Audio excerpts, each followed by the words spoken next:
Let's review Nom Nom, which is a gently cooked dog food. One cool thing is they're formulated by board-certified veterinary nutritionists. They're also gently cooked, which I like more than a kibble because it keeps more nutrients, and also they seem to make their stuff in smaller batches, so there's less need for junky ingredients like carrageenan, which is used to solidify and preserve wet foods. They also deliver pre-portioned meals straight to your door, which is great for convenience, but not so great for the environment and for waste. They also advertise this microbiome kit, which I love because I'm all about supporting the microbiome and being educated in it. However, this is the only time that they really talk about the microbiome, so it kind of seems like a weird thing to kind of just toss into the website, especially because they don't really talk about how their food supports the microbiome. So now let's get into the recipes. First, we'll do the beef mash. Now, something that you're going to see in all of these recipes is they don't actually have a lot of real whole ingredients.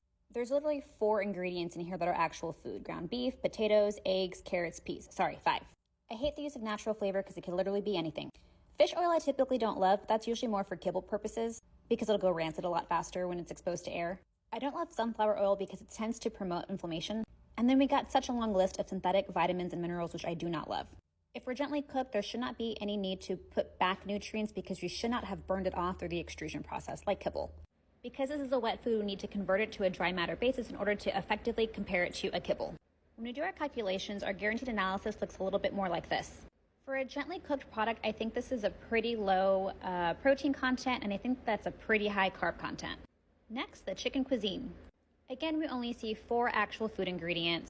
We got that inflammatory sunflower oil and also now canola oil in this recipe. After doing our calculations, you see that this one's a little bit higher in protein, a lot higher in fat, and a little lower in carbs, so this one is a little bit more okay, unless your dog is sensitive to fat. Next, the pork recipe. This one has a few more food ingredients with 7. I also really like the fact that we have mushrooms in here because mushrooms are a power food. We also don't see the oils, but we still have that natural flavor and a whole lot of synthetic vitamins and minerals. When we convert our nutrients, you see that the protein level is pretty good. The fat went down just a bit, but it's still kind of considered a high-fat diet, but we still have a high, decent amount of carbs in there at about 40%. Remember that that is just a rough estimate. So I do like gently cooked foods way more than I like kibble.